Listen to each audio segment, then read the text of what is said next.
Free agency is here. The draft board is about to get flipped on its head. Let's rip a couple of big board drafts on Underdog Fantasy. Oh, another Influencer 101 for the backward hats, bro. Rigged! Zach Ertz with no Tyler Algier bringback? Yikes. You reached around for correlation? That's a no-no. You ADP bros disgust me. How about you just live a little? Handcuffing might actually be a way to get unique if the field's avoiding it. The Wi-Fi at this resort is a disaster? These fucking streamers don't have player taeks. What if a piss boy draft is the room you need? Oh! Oh, woo. Good morning. Good morning. Christopher coming in hot with the all caps. What is up, Nick? What is up, Kyle? We're gonna start. We're gonna come right off the rip and worry about the Bears' pass volume. I think this is completely overblown.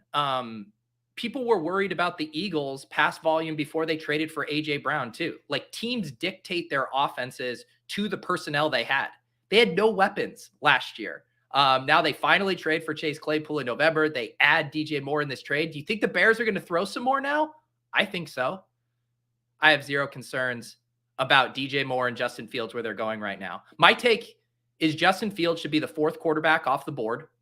I think after Allen, Mahomes, and Jalen Hurts, I think Justin Fields should be the fourth QB. Not saying he should go right where those guys are going in the second round, but I do think he's the clear fourth quarterback off the board. And then DJ Moore, the dude has been a rock solid wide receiver 2 for the past 4 seasons, has cleared 1,200 plus scrimmage yards in the past 3 seasons, and now has the best quarterback he's going to have.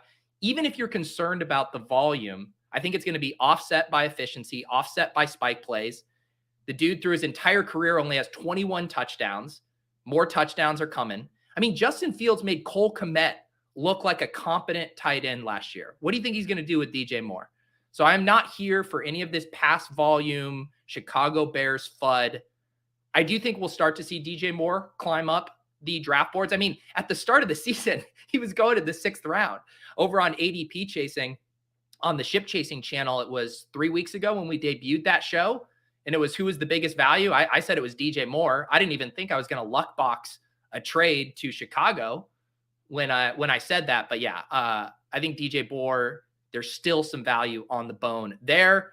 Good morning, Willis. Andrew, good morning. Let's eat this best ball breakfast. Side note, reminding everyone to make sure and bet all 36 first round, first half unders. Wow. Financial advice from Andrew here with March Madness kicking off this week. GM Hope, everyone should be following Hope's YouTube channel. Hope has been doing some Underdog live streams. And I'm also very frustrated that she's already immediately this good at thumbnails. I mean, thumbnails are the bane of a content creator's existence, trying to make things that look good, that are fun, that are eye-catching. Took me years to even get baseline average at making them, and Hope's out here making quality thumbnails right off the rip. So check out Hope's YouTube channel for more Underdog content. Exactly. No Bears FUD. Good morning to our guy, Sammy, broadcasting from North Tonawanda, New York. I'll be completely honest. Hand to God, never heard of North Tonawanda. Nothing but love. Let's see here. Christopher says, it's hard to work, watch a stream, and do a best ball draft without my third monitor. Man, you poor guy without your third monitor. I feel you, though. I'm the same way now. I like my laptop, but man, whenever I have to go work, whenever I have to go do things, basically, if I need to do something that requires more than one tab, I'm like, I have to be at my desk with my big monitors. I just it feels like such a chore to do things on the laptop. So I don't know. I think that makes me a boomer, right? Because all these, the Zoomers are out here doing everything on their laptops and on their phones. And I need, a massive 4K monitor to just be able to do anything. Nick has been grinding March Madness brackets all morning. KenPom rankings showing a lot of discrepancies if you trust it. Yeah, I was looking at the KenPom rankings because we were all doing the Omni Fantasy drafts over on Ship Chasing, which is the contest that Ben Gretsch put together. And so you have all kinds of sports, and then you're drafting, World Cup, women's tennis, yada, yada. And so I was looking at the KenPoms a lot to find value for the March Madness picks. And it is a nice thing if you trust that model to find some undervalued stuff. Seems like this March Madness is way more wide open than any we've had in previous years, with no kind of locked in loaded 1 seeds. I think you can poke holes in all of them from what I've been reading. But nevertheless, this is, in fact, a best ball stream. I am your host, Peter Overzet. I will be your guide through the big board drafts this morning. Before we draft, it is time for the coffee pour. So everyone, please be quiet. If you're in a room with someone else, you can ask them to be quiet. I know everyone appreciates the ASMR element of these coffee pours.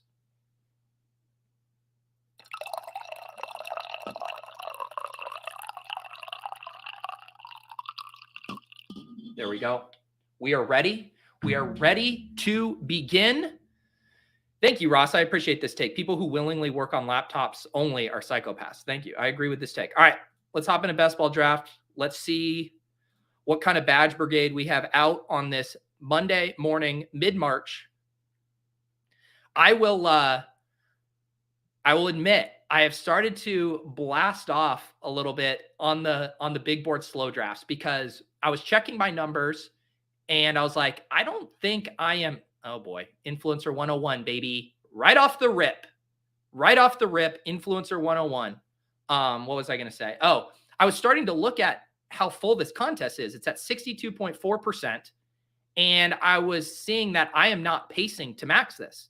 And I said, I'm going to max this goddamn tournament. So I have, you want to see what the slow draft of a sicko looks like? Yeah. This is what we realize how we need to catch up, because I really only draft live when I'm on stream. And so otherwise it's slow drafts for me. So this is the only way I'm going to be able to max it. All right. Anyways, let's get back to business here. The problem is always locating the fast draft when you have a million slow drafts going on is always a little tricky. There we go. All right.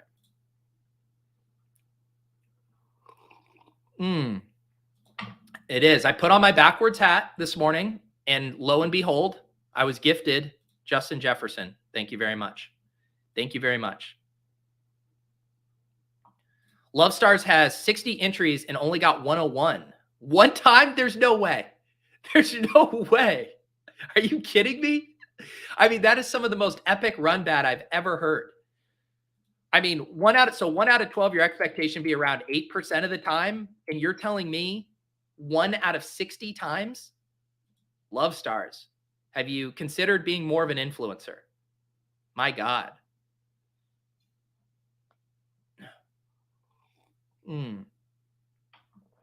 Exactly. Beachhead. Beachhead gets it. Team slow draft for the dads.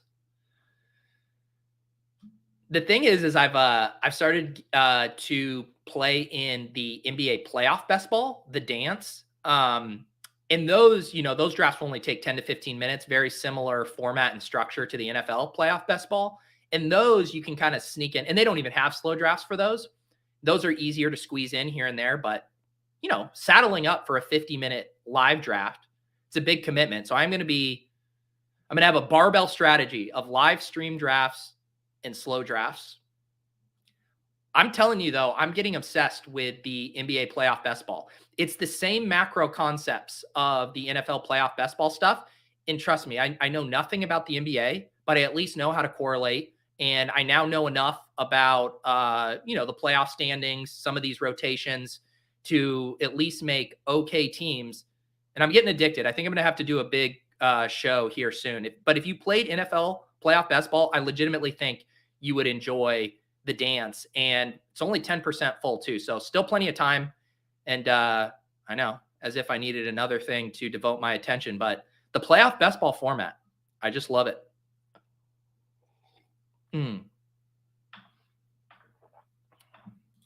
Oh, when did you learn NBA players? I learned them through the draft app. Basically, the thing is like realizing that in NBA, even less than the NFL, right? Like you can take Kenny Gainwell or MVS or Sky Moore super late and know that, yeah, could they have like a 2-touchdown game? But what I've learned from the NBA thought leaders is that you can't just be drafting the 7th player on the Denver Nuggets and assume they're going to, pop up for a big game. It just doesn't work like that. They're long series. The variance gets smoothed out. So lots of 2-man stacks, lots of 3-man stacks. We're learning, though. We're going to become NBA thought leaders by the time the playoffs roll around. What do we got going on in the draft? I see lots of friends, lots of family, lots of yellow.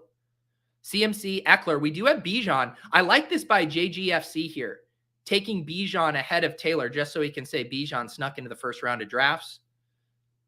You do know it is a best ball breakfast stream if we have Garrett Wilson going at pick 14.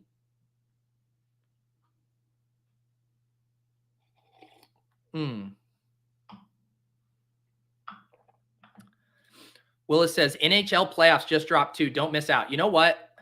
I'm going to have to circle up with DJ Mitchell, the preeminent NHL puck thought leader, the guy responsible for my balance going up despite blasting off in these tournaments. The dude's been on an absolute heater with these pick'ems. But yeah, I could see myself getting in the NHL playoff best ball streets.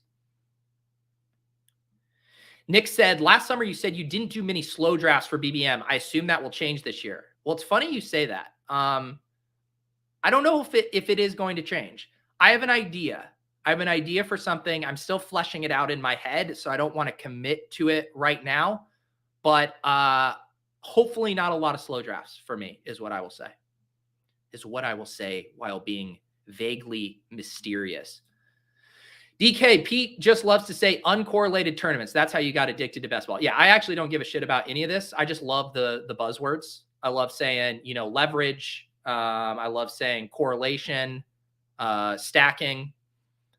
It's kind of like how in the marketing world, there's the buzzword terms. Like if you just toss AI, Web3, blockchain, thought leadership, that's all we care about here. Okay, so you guys took all of the wide receivers, which you are known to do.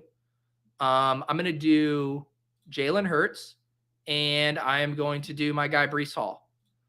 What was someone asking me? Oh, yeah. So Daniel was asking, have you tried for AJB early to get the full Eagle stack yet? I have not.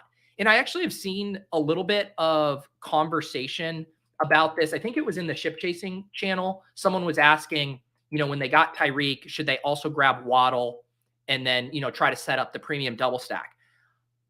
I think in general, I'm a little opposed to the premium double stacks when they cost 2 first-round picks. So the Jamar Chase, T. Higgins, the A.J. Brown, Devonta Smith, I just think it's a ton of draft capital to tie up in offenses, especially when A.J. Brown and Devonta Smith were fairly uncorrelated last year. There you go.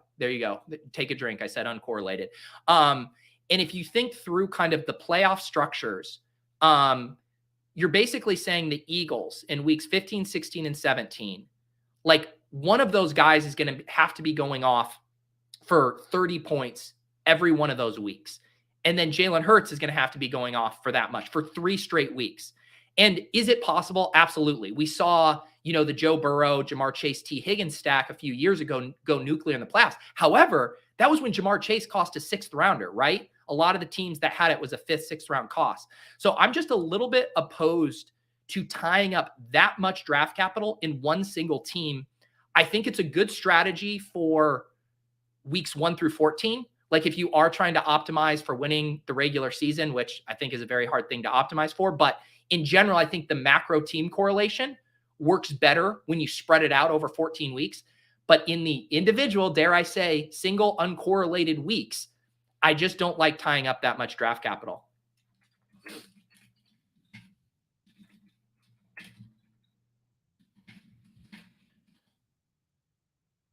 Where does DJM go these days? So yeah, I mean, his ADP is rising quickly. He's at 43.8. I mean, I'd have to check the data on it, and I'm sure we'll talk about it on ADP chasing later this week. But I want to say he was in the 60s before. Someone can check me on that. But yeah, he's going to be a back end of the 4th round and continuing to inch up here in the coming days, especially because I think you're going to see a lot of people grabbing Justin Fields in the 3rd, right? And then coming back around and grabbing DJ Moore. So if you have Justin Fields ADP at the late 3rd and the person who's taking him, so we got Joseph right here taking him at 310. We'll see, will Joseph pull the trigger at pick 39 at 4-3? So that would be, only 5 spots ahead. And I think just the natural stacking tendencies of the field will push DJ Moore up into this pick 38, 39, 40 range, just because that Fields more stack is going to feel so comfy.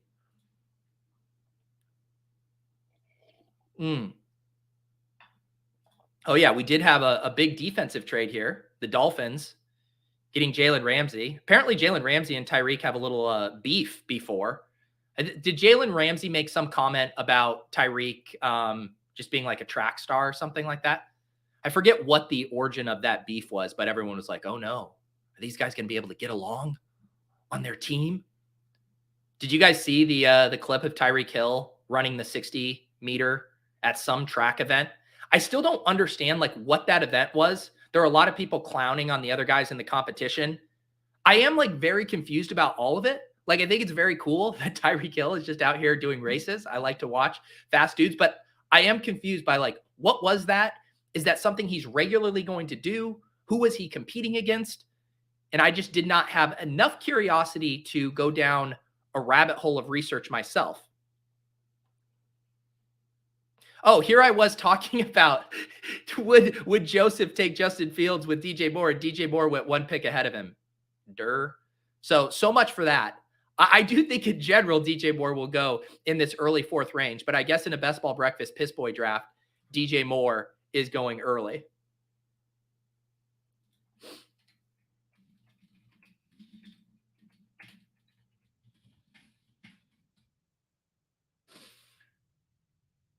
Oh, yeah. Jalen Ramsey said he made the Pro Bowl as a special teamer, not a wide receiver. That's like, when did he say that quote, right?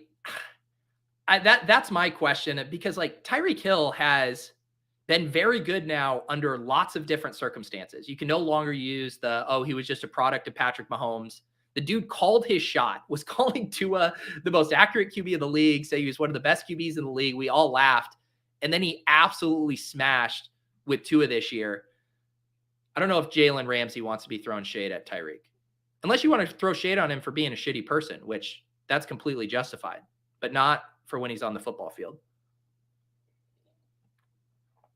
LaMichael says, my first draft on day one, DJM ADP was 62, and he went 68. Yeah. People love finding ways to be down on DJ Moore. I mean, DJ Moore just got a massive quarterback upgrade, and everyone's like, well, what about the passing volume? It's like, dude, he doesn't have Will Grier throwing to him anymore. He doesn't have fucking Sam Darnold throwing to him. Doesn't have Taylor Heineke. Doesn't have Teddy Bridgewater. The dude has fucking Justin Fields throwing to him.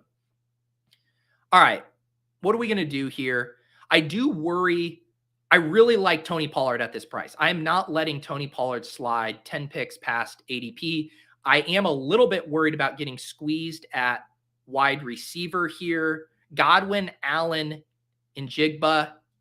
I've been kind of randomizing these three, trying to balance my range, so to speak. In the quiet of my own home, I end up taking Jackson Smith and Jigba just because it's a very fun, sexy click. But I am trying to not be extremely overweight JSN relative to Godwin and Keenan. I know. Trust me, JSN is a fun-ass click. I don't think he's overvalued either. I think it's right where he should be going, early to mid-fifth. But I am trying to balance it out a little bit because I'm a scared little boy who balances his exposures.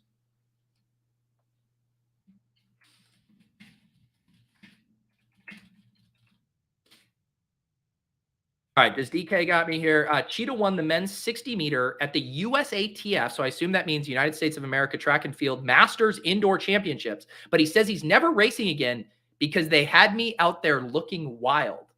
What does that mean? Had me out there looking wild.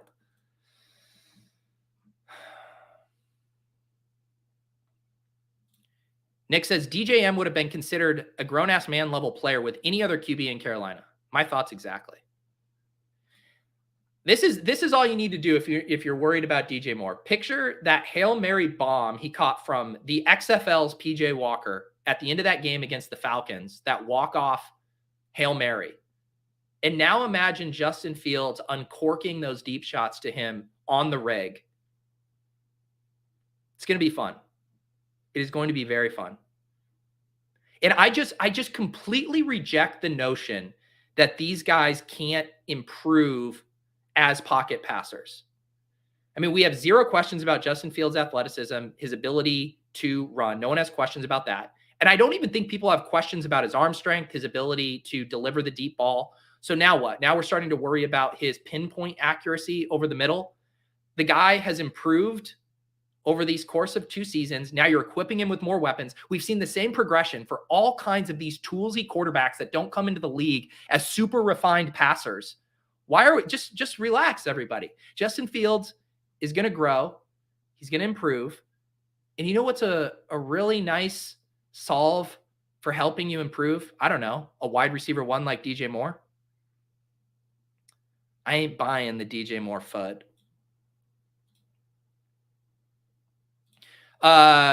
Yarshall says, do you think you'll try and be a little less balanced exposure-wise this season? I know you thought about it late last season.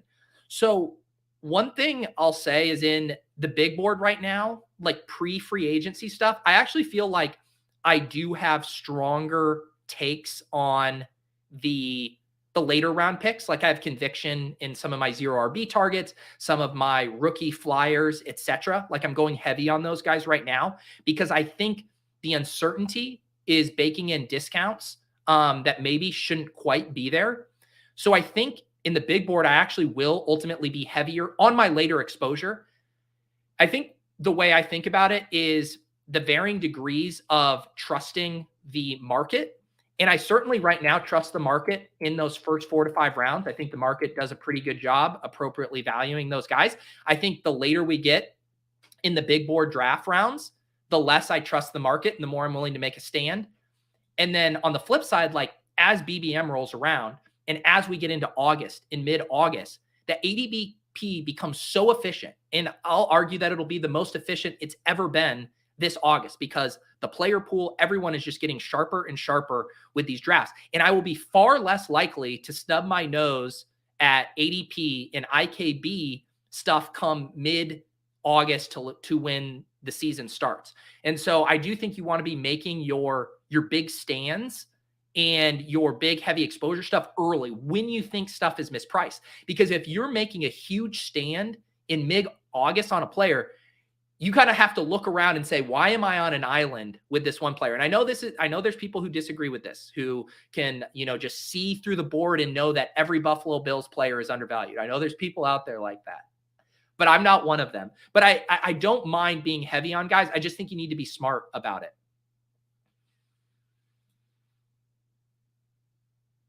Rodney coming in the chat talking about Lamar. Oh, you're tying it to Fields. People still hate on LeBron. He couldn't shoot. He wasn't clutch. Guys like Fields and Lamar will have that stain forever, even if it's nonsense. Yeah, I think I agree with that.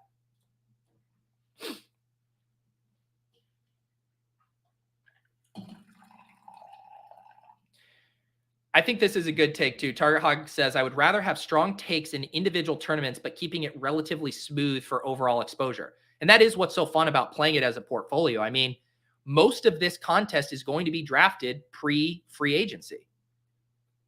Speak of the devil, we got to avoid this wide receiver avalanche. We will grab Gabe Davis here. I was hoping Goddard would fall to me so I could get some kind of a semblance of a Jalen Hurts stack. That is not in the cards. I don't love this area for... this is a gross area. I guess we could take a stab. The Javonte Williams stuff is all over the place. I think I am going to keep grabbing him here in this range. Pick 73 for Javonte Williams. I now have the all injured room. Breece Hall, Tony Pollard, Javonte Williams. We'll be clutching our rosary beads, praying that all of these guys get healthy. The reporting about the Javonte stuff, it's like every other day I hear a different thing where it's like, oh, he's on track for week 1. And then it's like, oh, the Broncos are secretly nervous about his recovery timeline. But my take in these is it's a $10 scratch off ticket in a very top heavy tournament. First place is 200,000. Second place is 50,000. And who are the kind of guys that could be valued as a second round pick just based on their injury timeline going much smoother than anyone predicted. I mean, if Javonte Williams had 0 health concerns heading into the season. And I realize that's a big if, but if he did, he would be a 2-3 turn pick, right? He'd be going around the Kenneth Walker, Breece Hall, Josh Jacobs range. And so I am willing to take on the injury return timeline risk at a 5-round discount. I'm willing to take that on. And I will adjust my priors if we continue to get more updated information about that, about his health. I will update on that. But as of right now, I feel like the risk reward proposition with Javonte Williams is pretty solid right here.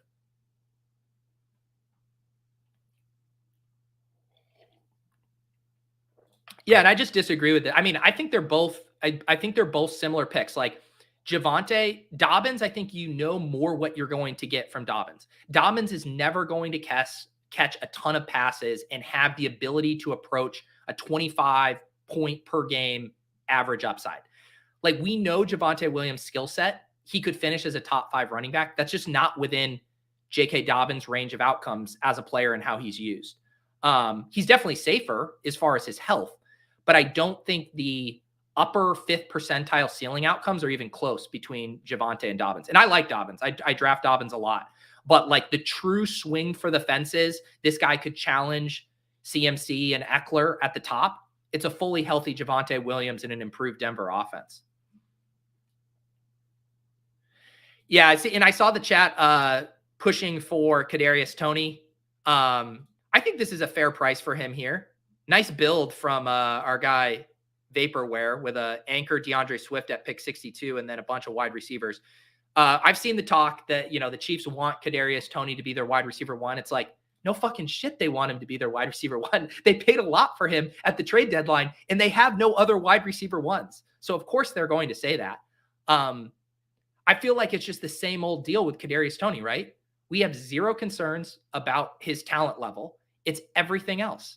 It's the injuries. It's the boneheaded plays. I mean, the guy just can't seem to make it through games, much less a stretch of games.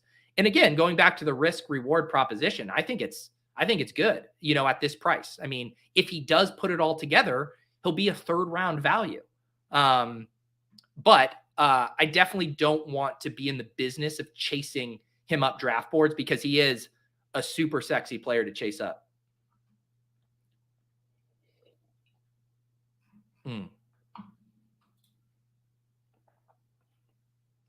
This is correct. I trained the $1 million winner. No, I was Pat's Mr. Miyagi. There you go. Jason says, I'm just happy to be watching a best ball live stream from the guy who trained the $2 million winner. That's right. Just wait until Pat launches his best ball breakfast at 10 a.m. on Monday mornings. My views are going to go down the shitter.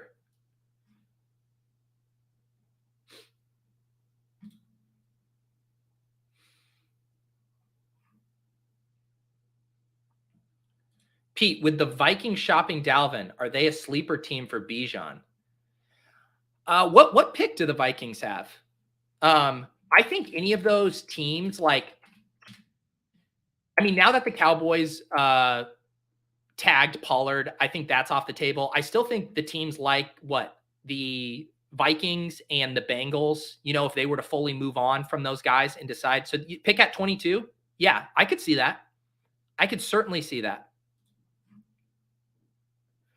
Oh, thank you for reminding me. Willis says, I'm waiting for Pat to buy a PlayStation 5 and give us the Last of Us playthrough streams. That was it's a reference to ship chasing last week where Pat said he might become a video game fantasy streamer.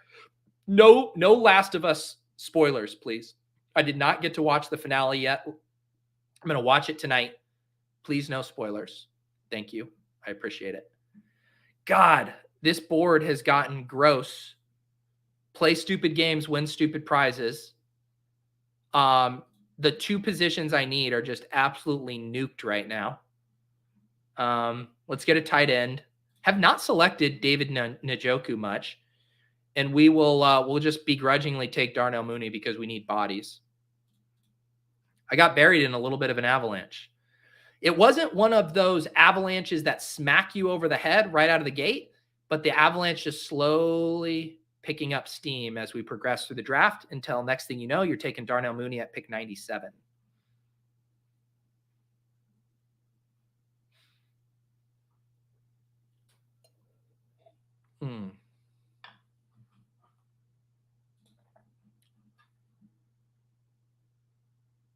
Uh-oh. Hope says these people calling in at work should have the courtesy to realize I am trying to watch Best Ball Breakfast. Just remember, Hope, I do offer a service specifically for these situations. You can use the Peter Overzet Best Ball Breakfast boss button, David Montgomery, regional dialect, and a fat super chat will get you to cover for your boss.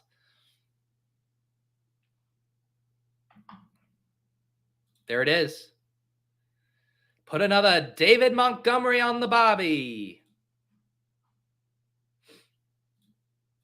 Yarshall says, what percentage of your teams are actually streamed? I remember Hertzik tweeting that stream teams mainly did poorly comparatively. It's so funny you say this because for me, anecdotally, my stream teams have done the best. 2 years ago, Eric Beimfor and I streamed our Best Ball Mania 2 team that ended up finishing top 10. One of the best teams we had last year was actually a team we drafted on ship chasing. It almost made it to the finals. And we ended up not talking about it because we were like waiting not to mush it. And then it got bounced at the last second. But yeah, my stream teams actually ended up being pretty good.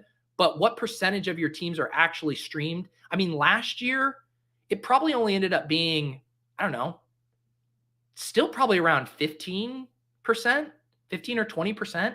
I mean, when you consider Best Ball Breakfast, ship chasing, splash play, I think I get a good amount of teams on stream. Initially, I used to be more protective of it where it's like, God, every single draft I do is filled with the Badge Brigade. It's filled with the Piss Boys. I never can draft how I want to draft.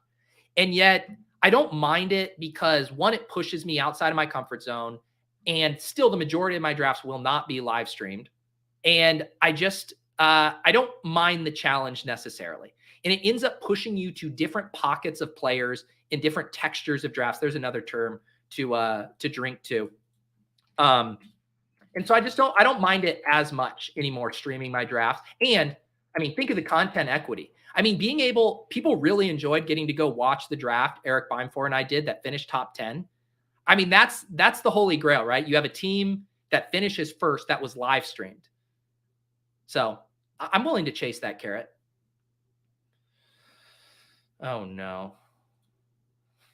English, Nana, Pete, David, Montgomery. Now you're throwing new ones in there. Minnesota, David Montgomery. God, all right. Now I have a backlog of these. Oh, Mathology, how are you doing this morning, you little horn dog? I don't know how this is going to help you avoid your boss's disdain as you multitask. I can only imagine what kind of horrid things you have open on your desktop tabs constantly, sending us footage of Dak Prescott's new girlfriend in the new wag of the week, Mathology. You're a sick, perverted little boy. $6.90. What a weird number for a super chat. Why not just $7? Did you have your other 10 cents tied up in the Silicon Valley Bank? You little horn dog. All right, there's one. There's one.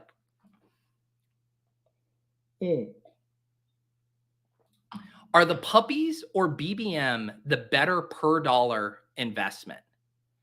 I mean, the truth is neither, right? Like these are massive, massive tournaments. Like the point of playing Best Ball Mania in the puppy is to have a chance at winning a really big prize for not that much money, right? Small entry fee, big prize.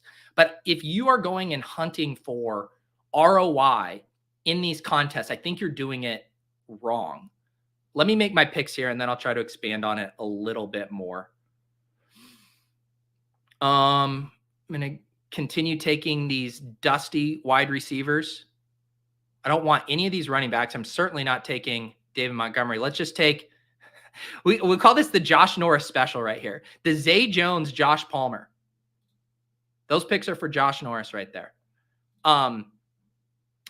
I think in general, and I think this will be a popular conversation this year about contest selection. And I think people need to get this through in their heads, because I think people want to have their cake and eat it too. They want to say, how do I get the best ROI? How do I realize my edge? You know, I maxed the puppy, I maxed BBM3, and I didn't even get a team to the finals. It's like, no shit. Like, it is a very massive top heavy contest. We've talked about it before. If you maxed BBM3 last year and you were an average player, you were expected to get one out of every 8 150 maxers would have made a team to the finals. 1 out of every 8, if you're an average drafter.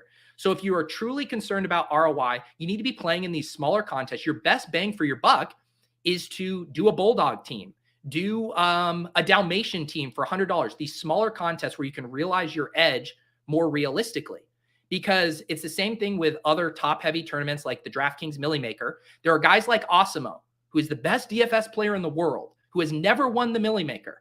He has made lots of money in other tournaments, and he has also lost a lot of money chasing the $1 million top prize in the Millie Maker contest exclusively. It doesn't matter if you have a massive edge on the field. When the contest is that big, it could take you a lifetime to realize that edge. So I think that needs to be a theme for this summer. Know what you are getting into when you play the Puppy and Best Ball Mania 3. Am I going to blast off at all of those? Absolutely. But I know what I'm getting into, which is probably a low advance rate, low ROI, but I'm going to have the chance to chase fucking Pat Kerrane. Sorry, I don't know why I get so worked up about that. I think it was because I saw so many comments of people complaining about their ROI in these massive tournaments at the end of the season. It's like, guys, no shit. Like what do you think you're playing? There's hundreds of thousands of teams in here, and the field is getting really sharp. Don't you know, Aaron? The field, it's is that don't you know? Is that Minnesota? I think it is a little bit of Minnesota. This poor, I've been so distraught, Aaron, ever since it's a little Irish. Ever since Adam Thielen left, I worry about our team, you know. I do worry about our team. Can KJ Osborne, it is Irish. This is his Irish Minnesotan. Can KJ Osborne be the number 2? Why is my Minnesota accent Irish? Oh, we have so many legs up here and so little wide receivers. I think we should let Dalvin Cook go, you know. Maybe take a flyer on this Bijan Robinson. I can't keep doing this shit. My range is really being tested. Alex says, how far does Lamar fall come BBM if he doesn't sign? Now, that's a good one. Like, if we get a holdout situation, because it does seem like we're trending in that direction, right? Where it doesn't seem like any team is going to match or pony up the 2 first-round picks and the fully guaranteed contract, which would mean Lamar would be stuck on what, the $32 million franchise tag to play this year, which he's not going to be happy about. I think this guy wants to make less money than Derek Carr. So then you're looking at a holdout situation. You could see his price really drop. I think there will ultimately be value hounds in the mix who wouldn't let him slip past, I don't know, round 7. Like, there's no way I think you could even let Lamar Jackson slip past like a Deshaun Watson, even if he was threatening to hold out for the entire season.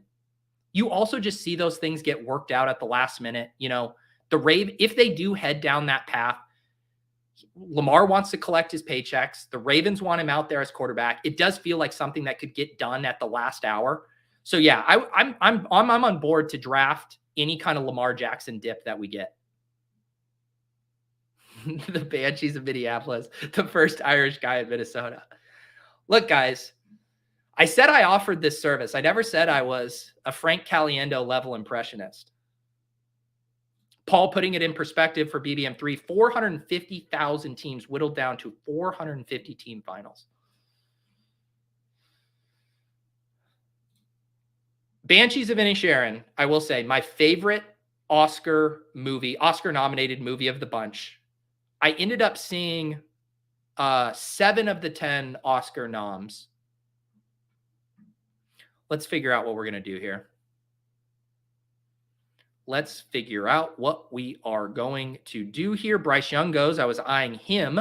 And Dobbs goes. I was also eyeing him. Thank you to everyone. I feel like this Dalton Schultz slide is a little too much. This is a little too much. Dalton Schultz at pick 144, I think I can do. And I am feeling the heat at wide receiver. Normally I take Dobbs. Let's take another second-year wide receiver who flashed a little bit in year one. We'll take Alec Pierce here at pick 145. Oh, yeah, movies. So the 3 Oscar movies I didn't see Avatar. It's like 4 hours long. Forget about it. I didn't see The Fabelmans, and I didn't see Women Talking. I saw the other 7. Everything, Everywhere, All at Once.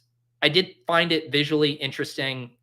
I thought the performances were good, but it wasn't just like, I didn't find myself enjoying the movie. I don't know. It was hard to follow. And I realized the enjoyment factor of it and the appreciation comes from all of the frenetic energy and the aesthetics of it all. But I don't know. I could never see myself rewatching that movie. The 2 movies I will stump for, that I will evangelize for, The Banshees of Inisherin and The Triangle of Sadness. Those were my 2 favorite movies. Triangle of Sadness was a teeny bit bloated, didn't need to be quite as long, but God, that movie was good. Really good movie. Yes, Nick, we're in lockstep. Nick says, I feel like Triangle of Sadness would be right up your alley. Indeed. It's split up into 3 acts. The first and the third act are incredible. The second act is what everyone sees in the trailer, the crazy boat scene where they hit choppy waters and everyone's puking and stuff like that. That scene could have been tightened up a little bit, that second act, but man, that's a really nice movie.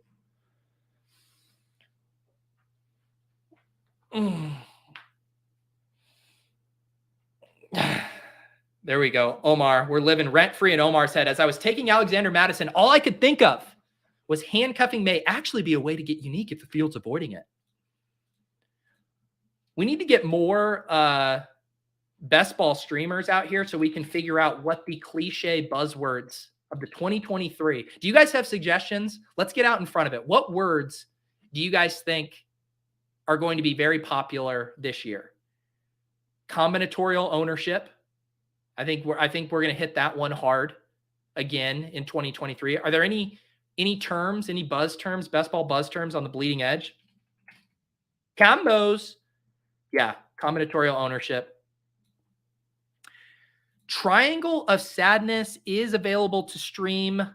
Which one is it on, guys? Someone help me out. Is it Hulu? It might be Hulu.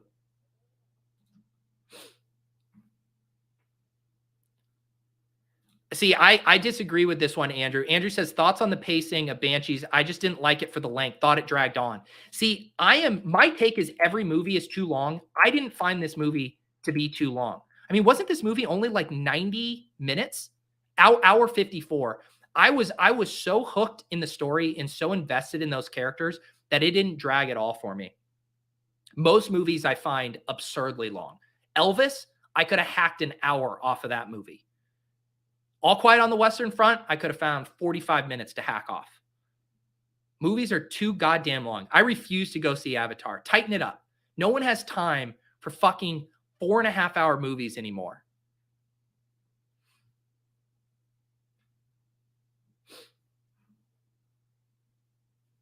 Flattened exposures as far as our buzzwords this year. Brain chasing. That one's going to be popular. Bimodal. I need more coffee. Thank you, Red Dane. This is a take right here. Avatar 2 should have been 95 minutes.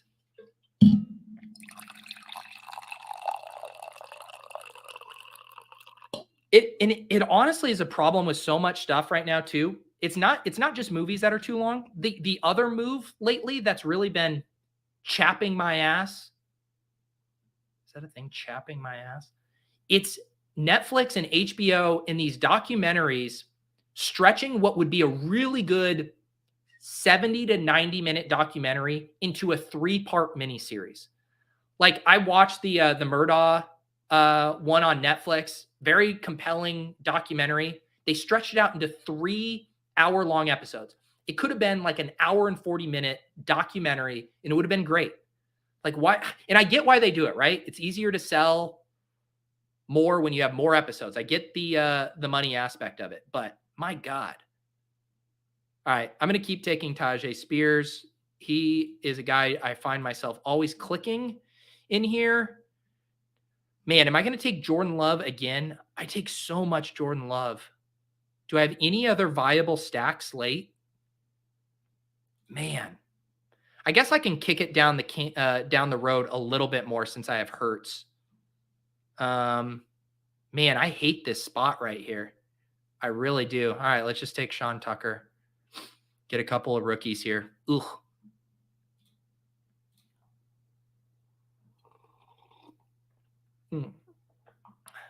Yeah, this is another one. Justin, that trailer looked good to me. Justin saying he just started the Malaysia flight doc and it's a 3-parter. Like, I haven't watched it yet, but I sure as hell know that could have probably been an 80-minute documentary that they're going to make me watch 3 episodes for.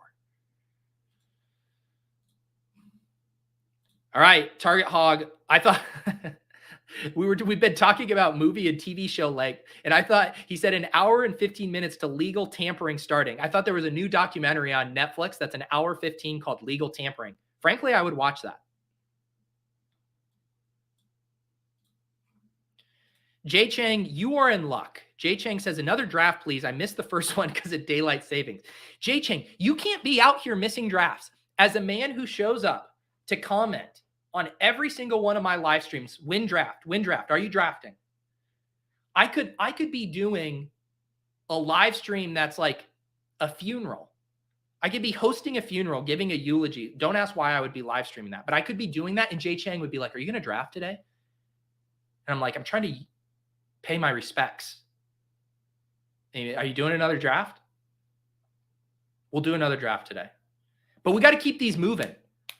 If we get to 2 drafts, this is what you guys you get in these stream drafts and you put your feet up and you take your sweet ass time. Everyone needs to pick it up if you want 2 drafts.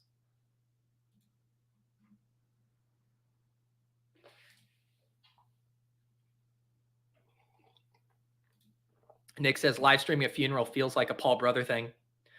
I should dig this up. I made this sketch way back when I did the Fantasy Football Comedy Hour, which was the first piece of fantasy related content I ever did. This had to have been like 2015, and we did this audio sketch that was this guy who was like a shock jock radio jock host for a fantasy show, and his co-host was his dog, and his dog dies in the sketch, and the callers he's like, wiping through the tears, trying to get through the show, just talking about all the good memories he had hosting the fantasy football show with his dog. And the callers are still only asking start-sit questions. I think it was actually a pretty strong premise. You could see it on Twitter too. Like in the thick of the season, if someone who has a really big fantasy account, say like Andy Behrens or Dave Richard, like one of the big CBS Yahoo guys, like they could be like on Saturday, my great aunt passed away. I miss her a lot. I won't be around much today. We're heading to the services. And I swear to God, there will be people in the comments that'll be like Cortland Sutton or Rashad Bateman half-point PPR. People just do not give a fuck when it comes to decorum in these situations. I should dig up that sketch.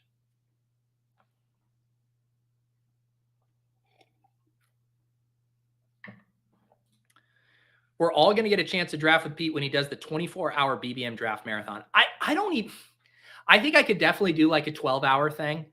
I don't know if I had I think that's a young man's game. Didn't the Fantasy Flock do that last year? Did the 24-hour live stream? That's a young man's game. I can't. I'll be torched. I'll ruin myself for like 4 days if I do that. Also, you would see me like slipping into absolute madness. You think I get weird and over caffeinated on this stream? Imagine me in hour 23. I would be losing it. I would be turning on you guys. I'd be turning on everyone. Turn into a total savage. I don't know if I have a 24-hour one in me. Young man's game. 10 years ago, maybe. 10 years ago, maybe. All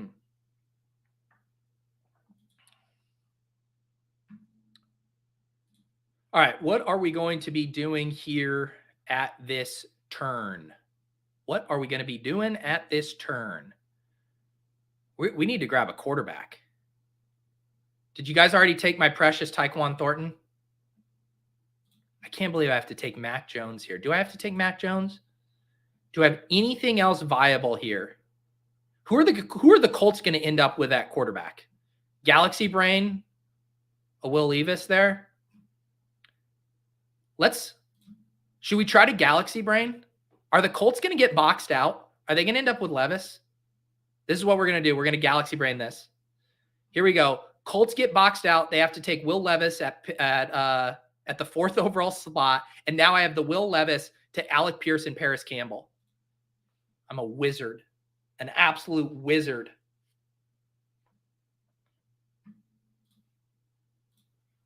Kyle, that is my age. Young man's game. I thought you were like 35.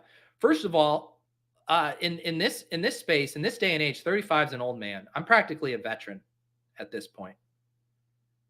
I'm going to be heading down to the Sizzler to talk about RB starts with the Boomers any day now.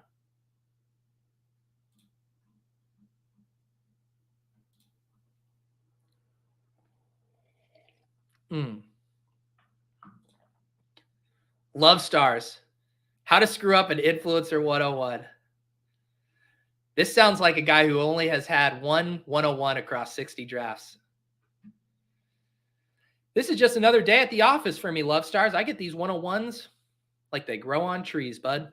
Sometimes I just punt it off for the fun of it. Just knowing that there's another 101 right around the corner. Andrew says, what is your outlook on the Panthers wide receivers now? Terrace Marshall, Visca, Shi Smith. Yeah, so I wrote about it in the Fantasy Life newsletter today. I believe I can pull this up.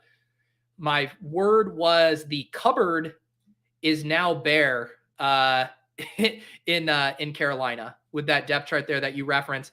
Terrace Marshall, Laviska, Shi Smith, Preston Williams.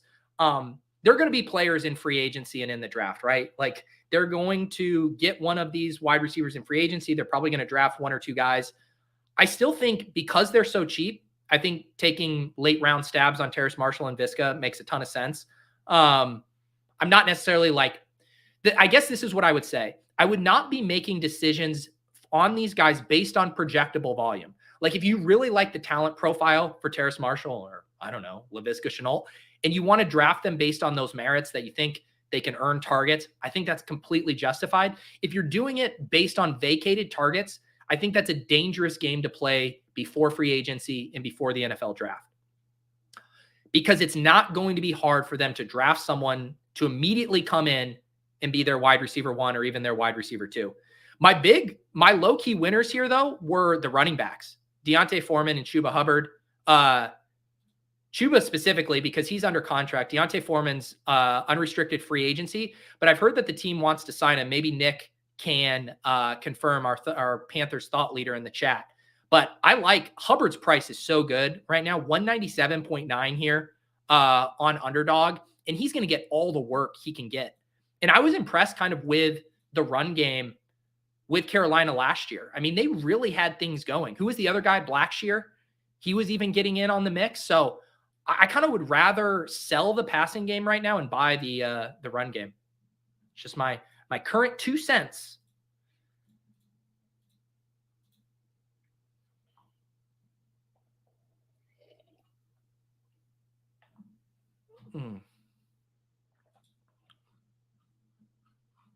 Please don't take back your likes. I would never FUD our precious boy Laviska Shenault.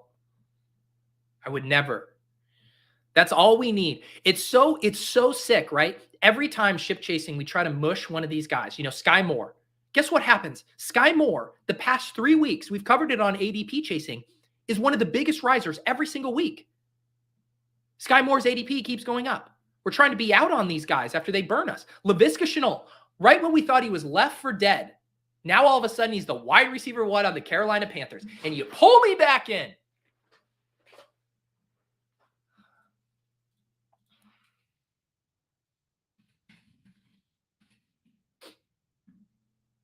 Oh, wow. That's a tough. There's a Visca exposure SVB joke, right? Except the Panthers front office, like the big banks, came and bailed us out. We got bailed out. Laviska Shenault is too big to fail. All right, what are we going to do here? We have 3 more picks left. I have done a horrible job keeping the audio listeners up to speed. Right now, we have Jalen Hurts and Will Levis at quarterback. Yikes. Running backs, Breece Hall, Tony Pollard, Javonte Williams, Tajay Spears, Sean Tucker are wide receivers, Justin Jefferson, Keenan Allen, Gabe Davis, Darnell Mooney, Zay Jones, Joshua Palmer, Alec Pierce, Paris Campbell, and then tight ends, David Njoku and Dalton Schultz. Man, this is gross. Am I just going to raw dog it with these 2 quarterbacks? It looks like that's what I might end up doing here. Should I just get back on my bullshit with Darius Slayton? Take Darius Slayton. Is there anything fun at running back anymore? Jerome Ford is a guy who I think is going to keep moving up. Jerome Ford is like this week's Pierre Strong. You know, Pierre Strong was the hot flavor of the week a couple weeks ago, and now Jerome Ford is the new sexiness for your late round running back selections. Kyle says the thing everyone is going to say this year is this year's Josh Jacobs. That's a good one. Can I make a confession? I've been drafting a decent amount of Josh Jacobs in the mid-3rd. Like, basically, once DK Metcalf is off the board, and then you're in the, like, Debo Samuel kind of range, I'm taking the running back there. I just like that pocket in the mid-3rd for wide receivers. Mid to late 3rd is pretty bad. And Josh Jacobs is sitting there staring at me. I'm just going to admit it. I have to admit, I've been drafting Josh Jacobs and David Montgomery. I don't even know who I am anymore. I don't even know who I am. But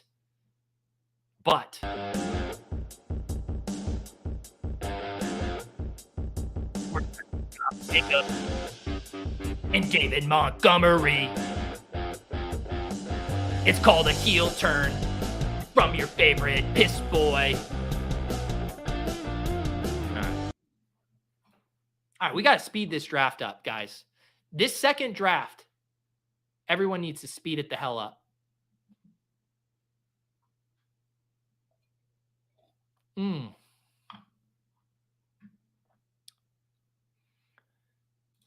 Cam says, what draft order spots are we liking now? Oh, you mean in here? I love having a top 2 pick because I love getting Justin Jefferson or Jamar Chase.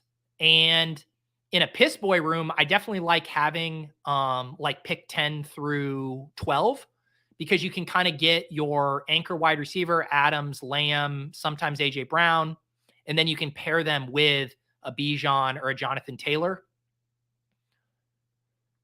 I think those are my favorite, but I don't know. I think because of these quarterbacks going in the second round, I feel like it makes most of the draft spots seem equally viable, or that I don't see the scales tipping super heavily in favor of one or the other.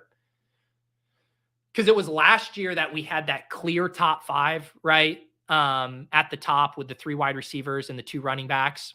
And obviously Austin Eckler in retrospect should have been included in there. It should have been a top 6. But I don't know if I feel that quite as much this year. We're going to feed the ducks when I go to the bathroom in between this next draft. We are going to feed the ducks.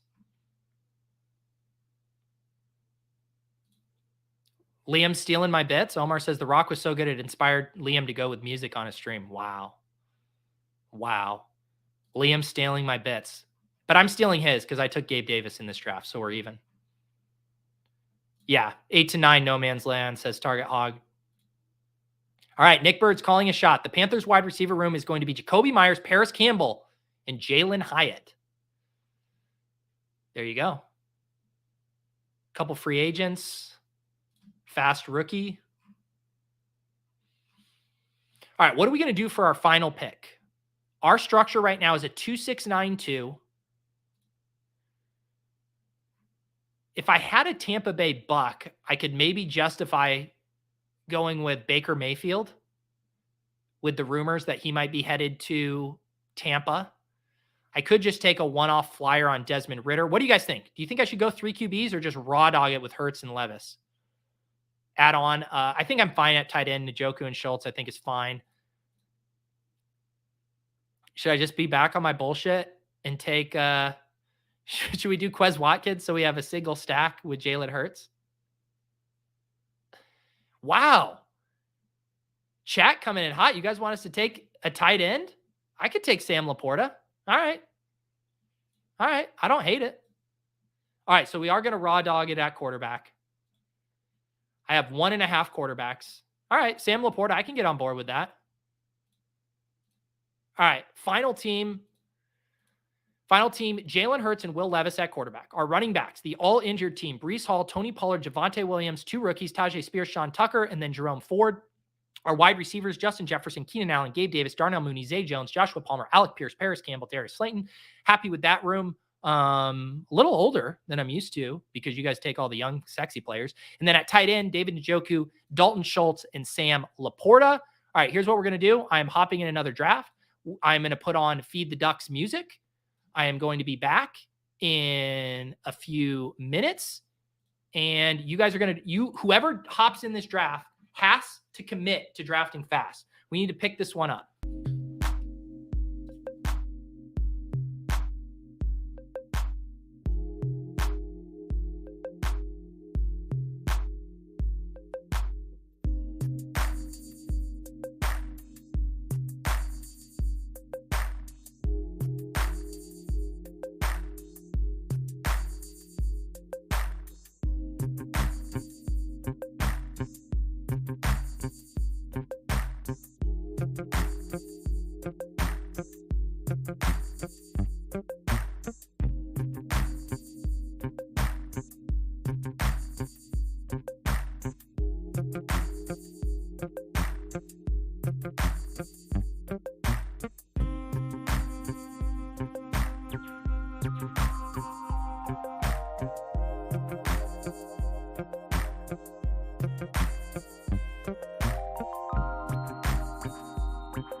All right, what do we get? No Influencer 101 this time, 108.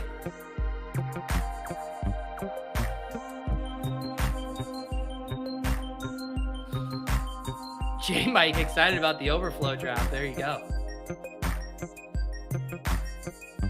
Who do we write? We got Dab in here. Linus Gray. Oh, Mathology. Fresh off of getting scolded by Nana Pete in the first draft. We got Hawkberg in here, Zach Morris, line of scrimmage. Omar, back-to-back drafts.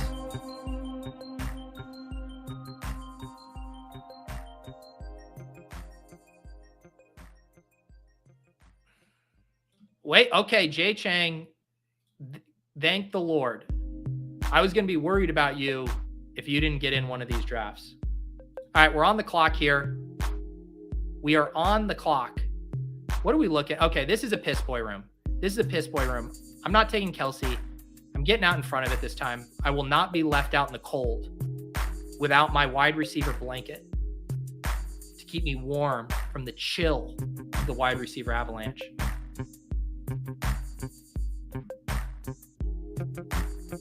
Bengals announced they re-signed safety Michael Thomas to a 1-year contract extension for the 2023 season. Do you guys like it when Adam Schefter does like kind of those like cutesy tweets? Like he could have done this one as like big extension for Michael Thomas, and everyone thinks it's the wide receiver Michael Thomas, and then he like follows it up. The safety. Schefter likes being a little out of pocket sometimes. He likes having a little fun. Man gets bored sending out the tweet, so he has to wink at the camera every now and again.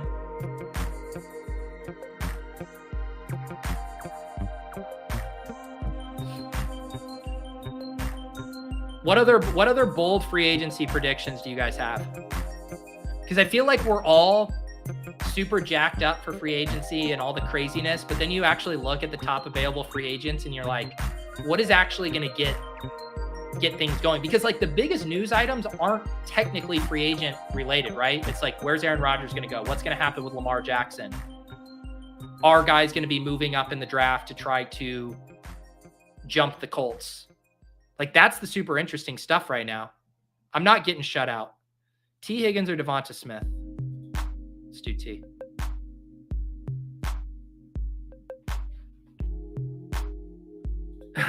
Alex says Nickle Hardman is going to get a bag and move up 80 spots in ADP. I will say, I find Nickle Hardman to be too cheap in general in best ball drafts right now.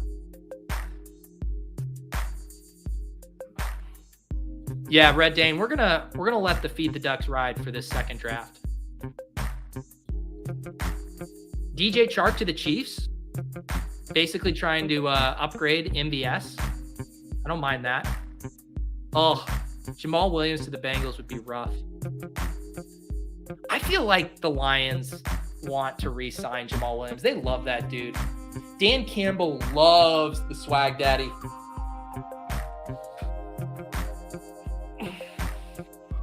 Yeah, also, I just do not get this enthusiasm for Odell Beckham. I just do not get it. He's looking for 20 mil a year. I mean, I know that the free agency market is barren, but my God, I mean, what does Odell have left at this point?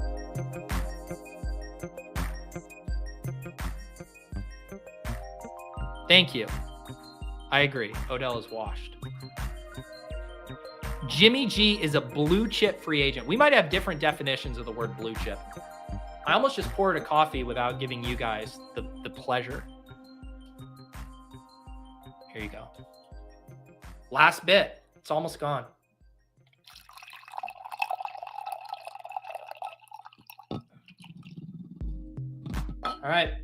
We're tapped. No more coffee for this morning. No more coffee. It's true, Matt. We're all looking for 20 mil. Man, can you imagine if I could get 20 mil in too small Pat Crane? Too small. Should I take a guy I never take? I don't think I have a single share of Nick Chubb. Lord knows I'm not taking Derrick Henry. Let's get a Nick Chubb share. Week 17, Browns versus Bengals, Nick Chubb, T. Higgins mini correlation. Come on, ball is life. We've already done this. No sugar in my coffee. We ain't out here looking to intake sugar and unneeded calories at 11 a.m. Black coffee. Miles Sanders to the Dolphins. I definitely think the Dolphins could be a player here in free agency for a running back or the draft. The one thing though about the Dolphins is, I guess, how much did they give up to get Chase Edmonds? They really, over the years, they have not devoted a lot of capital to running backs. I feel like they smartly approach that position. So I can't imagine them like overpaying or using even a second round pick on a running back when they have so many other needs right now with the offensive line, even maybe getting another pass catcher. Feel like the Dolphins could be a candidate to draft one of these rookie tight ends when they let Gesicki walk. What's up, Ben? Background music is fire. What is it? It is, of course, none other than Feeding the Ducks, the official jam of Best Ball Breakfast. I needed a Chubb share. I needed it. All right, we'll stack it up. Joe Burrow with T. Higgins. Joe Burrow, 7 picks past ADP.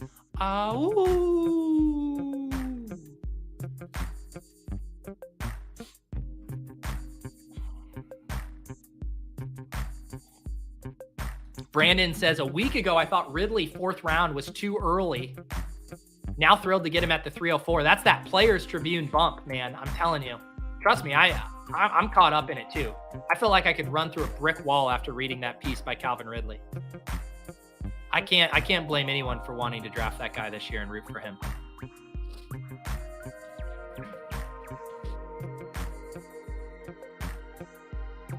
All right, T-Tid. My girlfriend needs a Chubb share also. It's still 11:10. Still 11:10 East Coast. I don't know. You might even be on the West Coast. It could be only 8 a.m. It's too early for these jokes. Too early. That's right. Everyone get with the program. It's Feeding the Damn Ducks. Feeding the damn ducks, it does sound like a euphemism for something far dirtier. Like if people weren't in the know and you're like, what are you doing right now? Hang on. I need about 45 minutes to, go and feed the ducks. It sounds like you're either going to have sex or going to do a drug deal. One of the two things. Hey, babe. You got a little time this afternoon? Head upstairs and feed the ducks. Or, yo, Tony. Yeah. You got it? All right? 3 p.m., yeah. Feed the ducks? Let's do it. Feed the ducks. I think it works both ways. I think it works for both of those.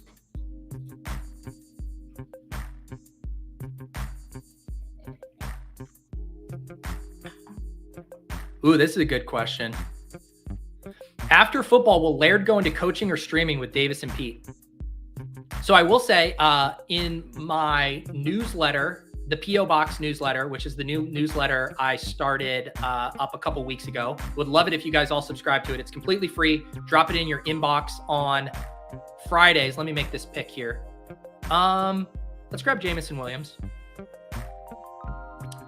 I wrote about kind of like adjusting my workout routine since having a kid and how I'm now trying to optimize just from doing anything each day. And I used to have these more prolonged routines, but now I'm just trying to get in whatever I can get in, which is push-ups, pull-ups, sprints. I call them prison workouts because they're very bare bones. And none other than Patrick Laird, a subscriber to the P.O. Box. So if it's good enough for NFL player Patrick Laird, it's good enough for you. Like I said, link down below to subscribe for free. He pitched a workout to me called the nickel dime quarter workout, which is 30 minutes.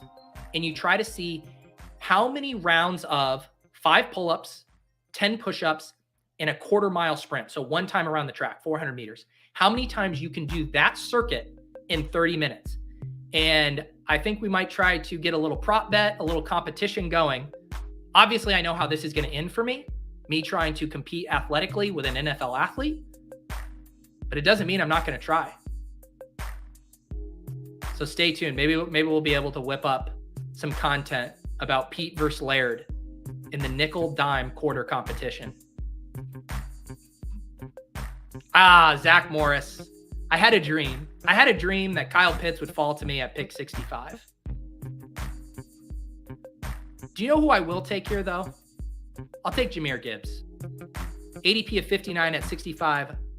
Woo! Yarshall, welcome. Thank you for becoming a YouTube member. I think I mentioned this last week, but I am going to start in the very near future doing some, I believe they might be Fridays, YouTube member only live streams, some best ball streams. Last year I did some pre-recorded ones. That was when I was sick of all the piss boy rooms and I was like, let me do a draft, record it, and I can kind of walk through my thoughts without getting sniped and buried in wide receiver avalanches. But I am going to be doing some VIP only streams. And also you do unlock various channels in the Discord, in the Deposit Kingdom Discord, which I have pinned there. Lots of good conversation for best ball. We got an NFL best ball channel. We got the Badge Bros channels. We got the private channels as well. So all kinds of good stuff there for our YouTube members, and definitely appreciate you guys supporting me.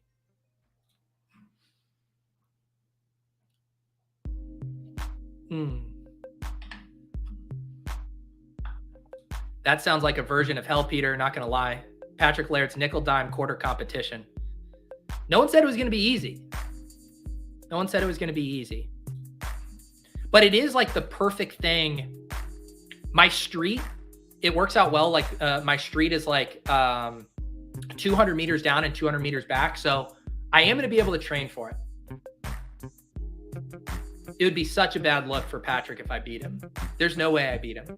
But as I said in the newsletter, I can do more pull-ups now than I've ever been able to in my life because all I've basically been doing are sprints, pull-ups, and push-ups. It's like the entirety of my workout program right now. So I am equipped to do the nickel dime quarter. But 30 minutes is a long-ass time. It's a long-ass time. I think I might try to test it this Thursday. I might try to get like a baseline number and see how I do. Meanwhile, Patrick Laird's in Hawaii right now, living his best life, a but not me. I'm out here thinking about how to beat him in this challenge. Okay. We got some wide receivers here that I don't mind. I am glad that I took Gibbs there. Addison or Johnson? Come on. I mean, I know we don't need to be fully out on Addison after his combine. I think he's going to be fine, but man, let's take some big swings. Quentin Johnson's still the big swing, right? Quentin Johnson, nice combine, should be what, a top 20 pick in the NFL draft, I would imagine. Now we're having a fun draft. Joe Burrow to T. Higgins. We got Nick Chubb, Devontae Adams, Jameson Williams. So they're our second-year breakout there in Jameson Williams. Then we got 2 rookies, Jahmyr Gibbs and Quentin Johnson. This is a more aesthetically pleasing team.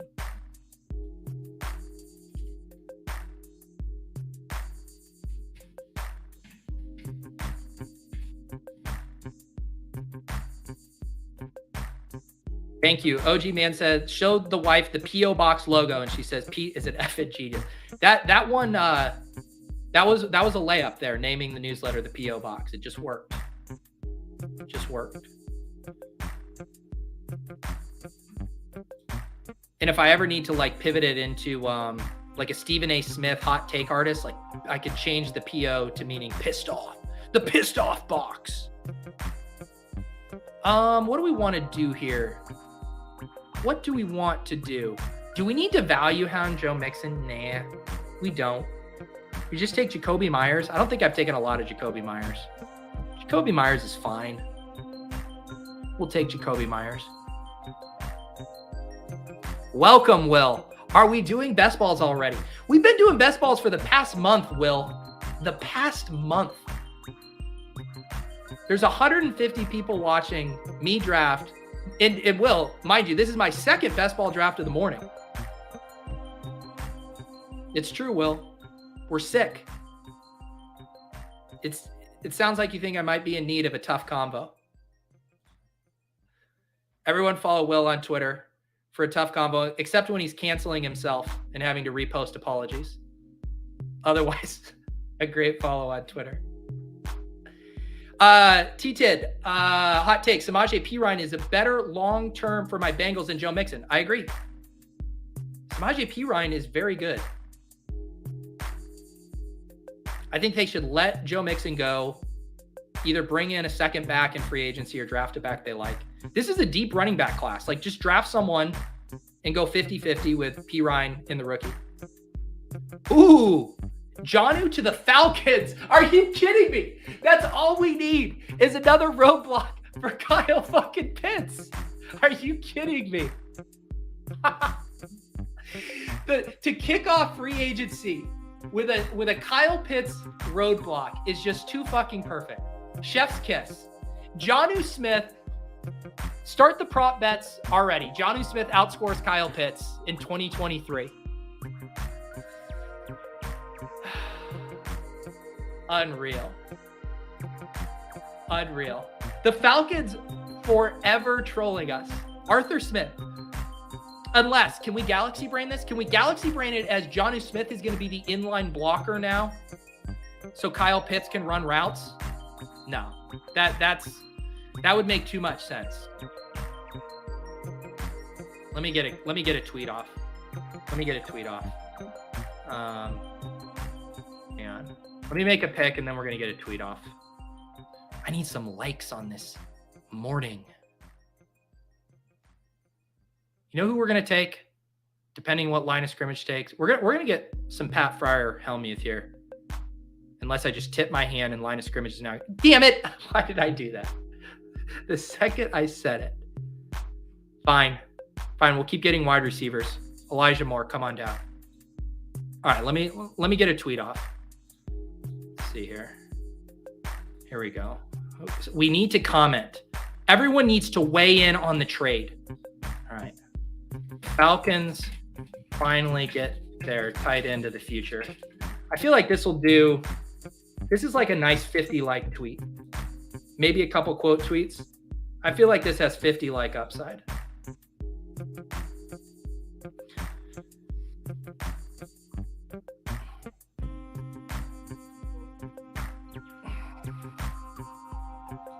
I think I could do better, but I'm on stream right now and trying to juggle a lot, guys.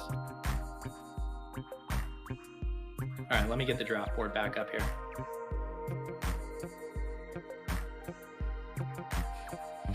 Oh, I'm on the clock and I'm not screen sharing because I'm slow here.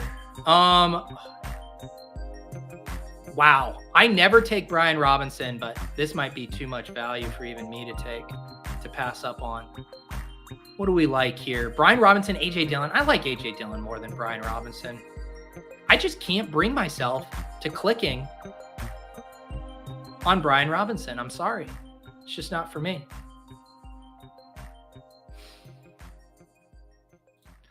Alex says, this is why I like slows, because you'll see people take Jonnu on the spot in like round 10 when the news breaks. You want to hear something funny? This morning, I finished up a slow draft. Look at my last pick. No, where's this draft? Has the draft not finished? Oh, this is going to take me forever to find it.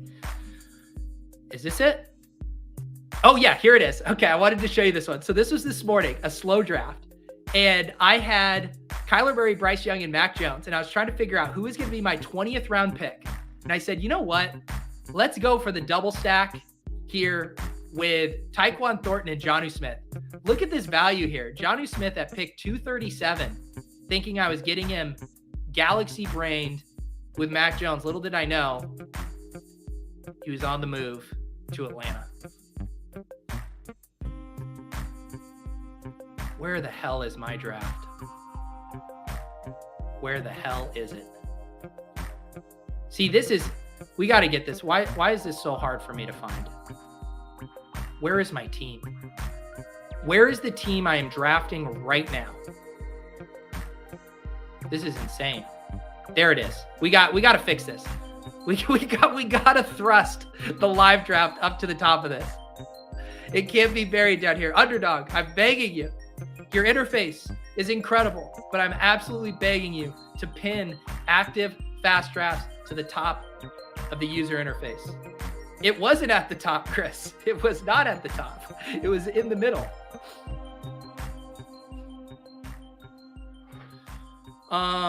Let's see.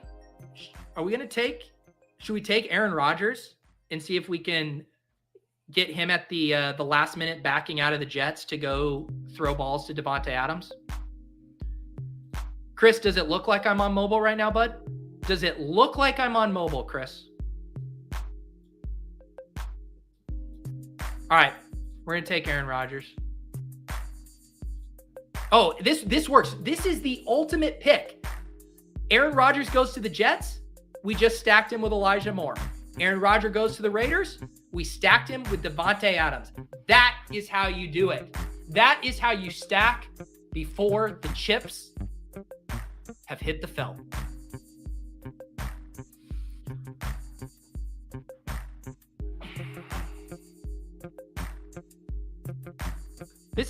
Corey, have you just been lurking in this chat this whole time? And the only thing that brings you out to talk is saying hi to Chris G? You don't even say hi to me, Corey. You don't even say hi to me. But you come in to say hi to Chris G. I see how it is. FF Doom understands the giant galaxy brain that I'm working with.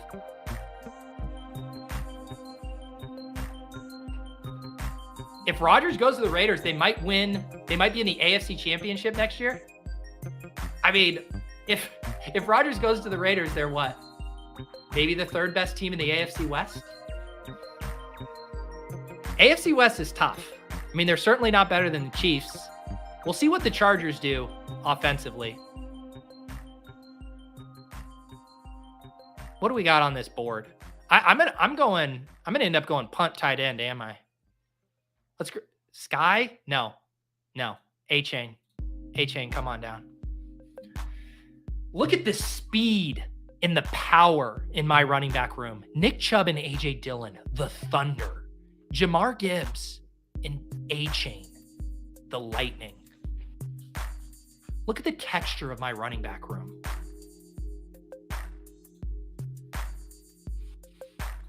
Good morning to you too, Corey. That's right. Corey Are you on the 4 quarterback builds this year, Corey? Is that still going to be part of your personal brand?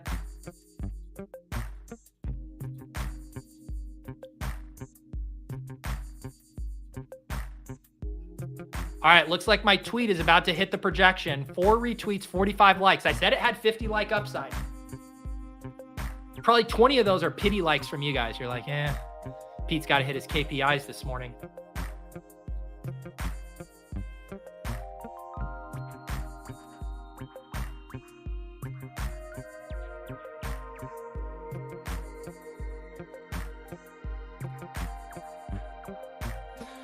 See, Vapor says, try taking 4 tight ends within your last 5 picks. I refuse to spend more than 3 picks on tight end. The position averages like 7 points a game. And the chances of landing on a guy who has even 20 point per game upside that deep in the draft is just highly unlikely. I'd rather just spray and pray 3, get my 7 to 8 points, and beat the competition at other positions. I just think it's chewing up too much draft capital on the least important position on Underdog. It's just my take.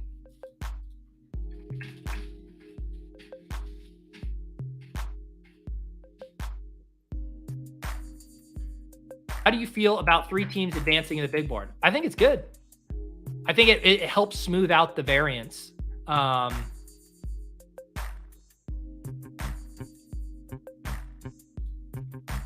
right, let me see what we got coming up here. Still no tight end, and I am not taking Taysom Hill. I am not taking Higbee, Cincinnati, Green Bay. Should I keep drafting rookies? Michael Gallup. I have not taken a lot of Michael Gallup. Michael Gallup at pick 151. Sure. Let's take Michael Gallup.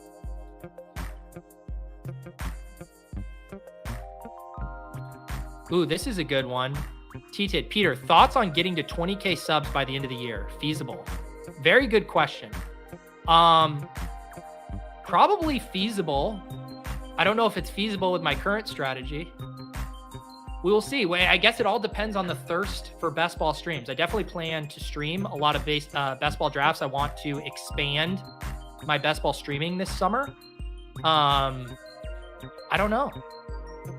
I don't know.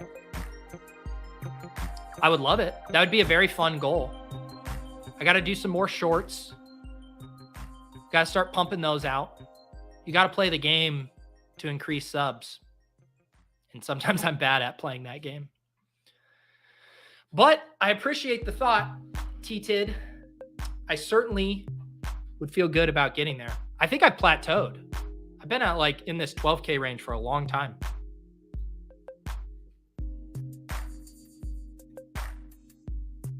Yes. Are we spinning up a DK bracket challenge? That is on my to-do list. Actually, one of the things I plan to do when I get off of this stream here. If you guys are in the Deposit Kingdom Discord, I will get a March Madness bracket going. I will kick in some prizes, some merch stuff. And then if anyone else has other ideas for prizes, I am open to that. You know what? We were talking about P. Ryan earlier. And if he stays, we got this Burrow. So now I can get the Burrow, P. Ryan, T. Higgins stack. Do you guys have a minimum number of rookies you target per draft? I never have like a minimum. I think it would be silly to have a hard and fast rule for how many rookies, but I certainly like getting exposure to them. Because the way I think about it is they really are, you know, of course, free agency stuff too, but they're really the players who could see their value jump 5, 6, 7 rounds. In a lot of cases, the further down in the draft you go. Obviously, guys like Quentin Johnson at 80, Jahmyr Gibbs at 65, they can still rise, but not, you know, multiple rounds. But guys like A-Chain and Tajay Spears and these guys that are going later, I mean, any of these guys could be this year's Dameon Pierce, who massively rise. So I like having a couple of them on my squads. Question, do you feel at the end of drafts RB is usually the best pick? I think so in general, just because running back scoring is so much more binary, right?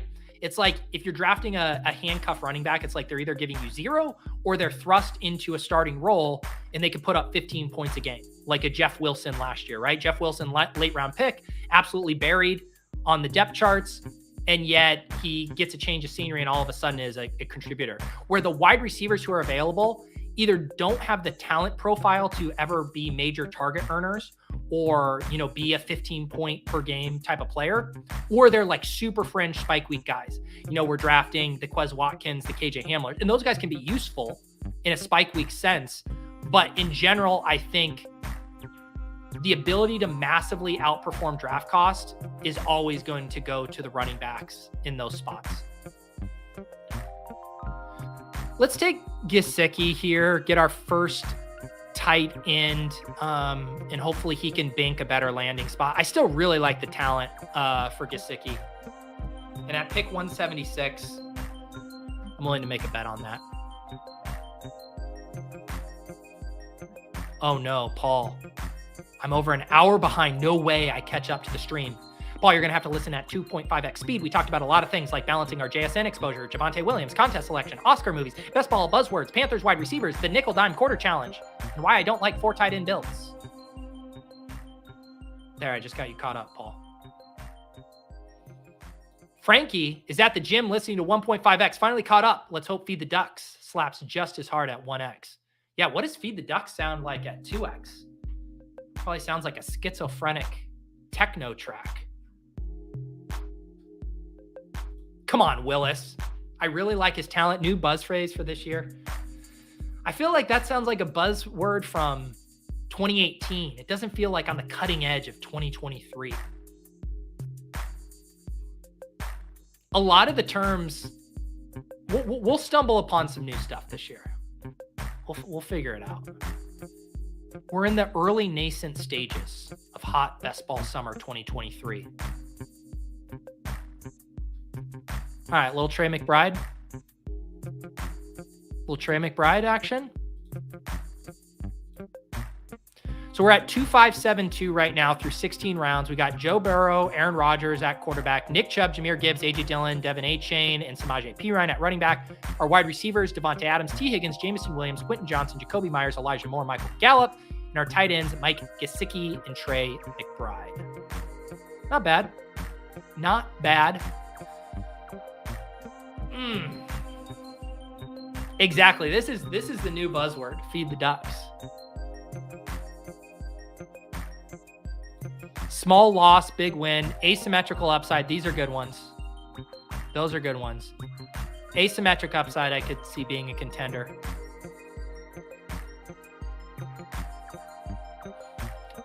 Willis would be happy to know I did draft Zeke on a DAC team the other day where he slid to the 16th round and I needed running backs and I said, screw it. I'll take Zeke. OG Mansfield, will there be a weekly Friday show with Pat as a guest? How to draft a $2 million team? We'll definitely do some streams. I definitely want to, when I expand doing some of the best ball streams, to have one of the shows a week always have a guest. Because I really enjoyed those. At the end of last season, I did a bunch of those. Had Liam come on, had Leone. Always enjoy. Bind4 and I always run it back, trying to capture the lightning in the bottle. And it's fun to get to draft with people that you respect and who are smart, but it also pushes you outside of your comfort zone and gets you on clicks that are otherwise tougher to make. Like when I always say I'm getting back on my bullshit and clicking the same guys I always like to click. When you're drafting with someone else, and I've had lots of success over the years with that. I mentioned the Bind4 stream. We're drafting guys that we're not always drafting on our own, but meeting in the middle. We had one of our best teams we drafted a few years ago on ship chasing. It was an FFPC main event team with Crack Rock.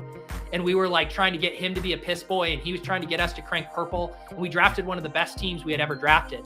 And sometimes that hybrid mind meld of your best ideas and your co-drafter's best ideas results in a good team. Sometimes it can backfire. Sometimes it can lead to watered down strategies. You start going 0 RB and then your co-owner panics and wants to take one in the 5th round. But a lot of times I think it can work.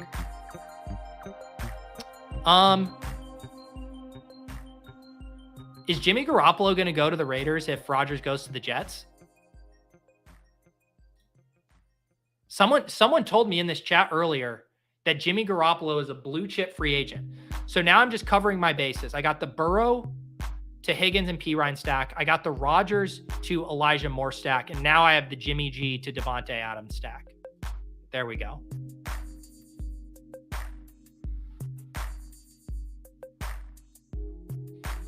Vaporware says, Pete, a little off topic. How many dingers have you drafted since the Badge Bros video? Only one.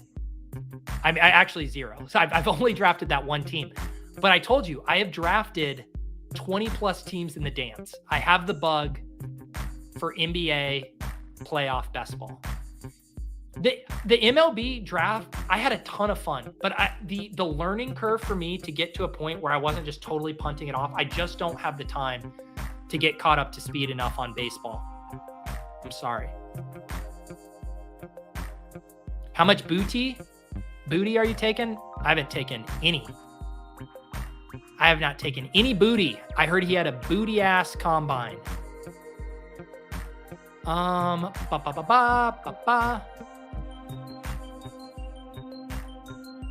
Pierre Strong, this year's Eno Benjamin. Back on my bullshit. See, this is one of the picks I wouldn't make if I was drafting with someone else. And they're like, Peter, do you really need to take Pierre Strong for the 19th time? It's your boy, Paulie Chip says, I found you from BDGE when you hosted the sleeper draft. Oh yeah, that was fun. That was a fun time. I finished. Did I get bounced? I think I got bounced in the semis. I had one of the best teams all season long and then got bounced. But that was a fun time. Tyler Algier sent me some really crummy trade offers. AJ Dillon was in that league. I tried to get Tyler Algier to trade himself to me in the sleeper bowl, and he was not parting with himself. Very narcissistic fantasy player, that Tyler Algier. Zach Morris, you're beating to my jokes. Oh, my tweet is blowing up, guys. Holy cow. I set a stretch goal of what, 50 likes?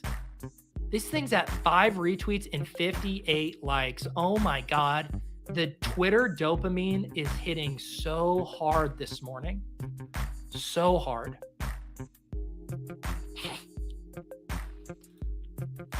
Man, I have to pee again. The back-to-back drafts while chugging coffee, it's a lot, guys. It's hard being a best ball streamer, guys. There's a lot that goes into it. You got to be quick on your feet. You got to be willing to do regional accents when people send you super chats.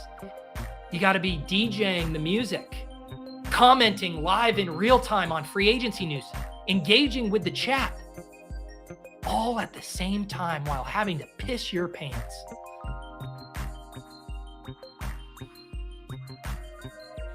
Yeah, the dance is, I'm telling you, I'm upset. If you guys like NFL playoff best ball, you will love the NBA playoff best ball. It's basically the same exact concepts.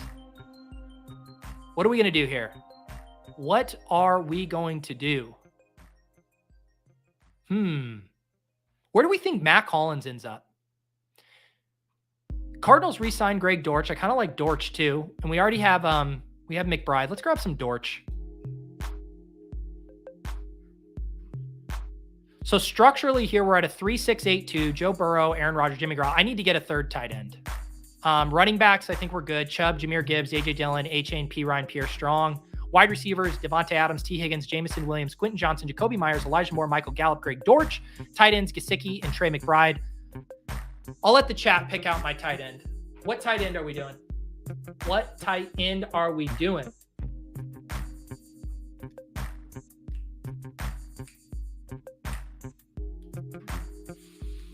Hubert rolls for BBM4. Are we thinking 1 million entrants? I'm not sure. I think someone in the Deposit Kingdom Discord a couple weeks ago put their prediction for the Best Ball Mania Finals. My hope, honestly, is that they don't increase the size too much because I don't want the Week 17 pod to be too ginormous. I think 450 entries was about perfect. When you see what DraftKings did with the 1,000 person entry final, it's just like not a realistic or fun sweat. So I kind of hope that the week 17 finals don't get too much bigger than say 500 entries or whatever. Hunter Henry. Did someone take what, Henry with Jonnu gone? Yeah, Hunter Henry's gone. I do plan to do a hockey draft, although not right now because we are at the end of the road. I need some suggestions here. Are we gonna just do Tyler Conklin? Or are we gonna take another Laporta? Let's just let's get our Jets stack here. I mean, there's so many fun, sexy tight ends to draft, and I managed to take Mike Gesicki, Trey McBride, and Tyler Conklin. That's what happened. That is what happened. All right, guys. Appreciate you hanging out as usual, feeding the ducks, talking best ball, even to the chagrin and the bewilderment of people swinging by, having their minds blown that we are drafting best ball teams here in the middle of March. But it is what we do. It is what we do. I mentioned hop in the Deposit Kingdom Discord. Lots of good best ball talk in there in the Badge Bros channels and the NFL Best Ball channel and the private. Appreciate all you YouTube members. Going to have some streams coming just for you guys in the near future. And I'll get a March Madness bracket up soon. And also, I am going to spin up a show to talk the dance, NBA playoff best ball strategy, because I'm hooked. And I will become an NBA playoff best ball thought leader in due time. Hope you guys all have a wonderful rest of your week. All the usual programming this week. Splash Play on Tuesday. Spag should be back from Mexico. We'll have the club going up on Tuesday as well. Swolecast, I believe we are returning this week. Wednesday at 1:30, I'll be writing the newsletter. We're going to have lots of free agency content coming out. Thursday, Lulz with Nerdy Tenor, who just won the hockey championships on DraftKings. Full week. Business as usual here in the best ball fantasy streets. Appreciate all you guys subscribing. I'll catch you around. Have a great week. Peace.